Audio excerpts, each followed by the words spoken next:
అందరికీ నమస్తే. ధర్మస్థల ఇన్సిడెంట్ ఏదైతే మనం డైలీ న్యూస్లో చూస్తున్నాం, ఇప్పుడు 1998 నుంచి 2014 వరకు వందల మంది మహిళలను మరియు మైనర్స్ని రేప్ చేసి మరి చంపేయడం జరిగింది అని చెప్పి అక్కడ పనిచేసినటువంటి శానిటేషన్ వర్కర్ విజిల్ బ్లోయర్గా మారి ఇప్పుడు ముందుకొచ్చాడు అనమాట. ఇన్ని రోజులు ఏమంటే అతని ఫ్యామిలీకి ఆయనకి థ్రెట్ ఉందని చెప్పి రాలేదు. ప్రజెంట్ ఎవరైతే శానిటేషన్ వర్కర్లు ఉన్నారో అతను చెప్పిండేది ఎంతవరకు నిజమని చెప్పేసి గవర్నమెంట్ ఒక సెట్ని నియమించింది.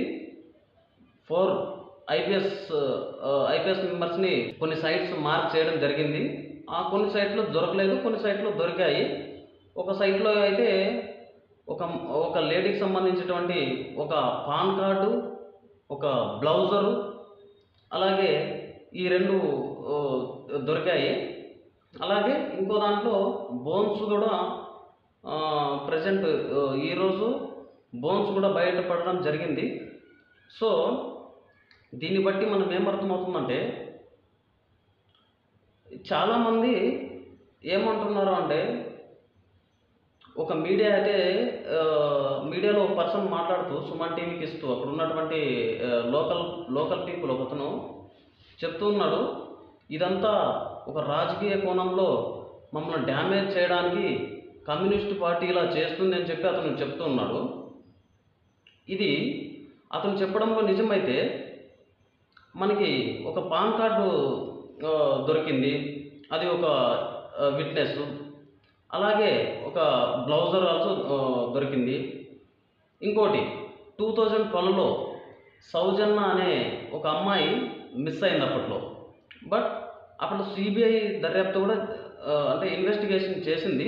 బట్ అక్కడ ఉన్నటువంటి పరిస్థితుల్లో అప్పుడు ఎవరు పర్సన్ ఐడెంటిఫై అవ్వలేదు, ఎవరు అంటే దీనికి కారణం ఏమి, బిహైండ్ దిస్ అని చెప్పేసి అప్పుడు బయటకు రాలేదు ఆ కేసు. కానీ ప్రజెంట్ ఇలా ఎవరైతే ఇలా మాట్లాడుతున్నారో వాళ్ళందరికీ ఏమంటే ఒకటే ప్రశ్న ఏమంటే, ఈవెన్ అతను ఎన్ని మార్క్ చేశాడో అన్నిట్లోనూ మనకు దొరకకపోతే ఆయన చెప్పింది ఓకే మిస్లీడ్ చేశాడు అనుకోవచ్చు. కానీ మనకు ఆల్రెడీ ఒక ప్రూఫ్ దొరికింది, ఒక పాన్ కార్డు, ఒక లేడీ ఒక బ్లౌజర్ దొరికింది. అలాగే ఇంకోటి తీసుకుంటే ఇంతకుముందు చెప్పినట్టు 2012లో సౌజన్య మిస్సింగ్ కేసు అప్పుడు బయటపడలేదు. సో ఇవన్నీ తెలుసుకుంటే ఏమంటే, సిట్టు కూడా కొంతవరకు అతన్ని బెదిరిస్తున్నారు, భయపెడుతున్నారు అని చెప్పేసి మీడియాలో వార్తలు వస్తూ ఉన్నాయి. కానీ ఇది ప్రాపర్ ఇన్వెస్టిగేషన్ జరుగుతుందా లేదా, జరిగిన జస్టిస్ వస్తుందా లేదా, న్యాయం జరుగుతుందా లేదా అని చెప్పేసి అది కూడా అనుమానమే. సో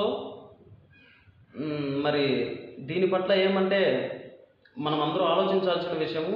ఎందుకంటే ఒక ప్రసిద్ధిగాంచిన మంజునాథ స్వామి టెంపుల్లో ఇలా జరగడం అనేది ఇది చాలా అంటే ఒక బాధను కలిగిస్తుంది అనమాట. చాలామంది వెళ్తూ ఉంటారు.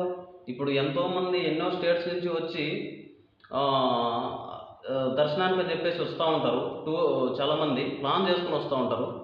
సో ఇలా జరగడం అనేది, ఈవెన్ ఆయన అన్ని సంఖ్య చెప్పాడు కదా, 100 మందిని నేను కూర్చాను, దాదాపు 300 మెంబర్స్ని 300 మంది మహిళలను మైనర్స్ని ఇక్కడ రేప్ చేసి చంపేశారు, మర్డర్ చేశారు అని చెప్పేసి, కిల్ చేశారని చెప్పేసి అతను చెప్తున్నాడు.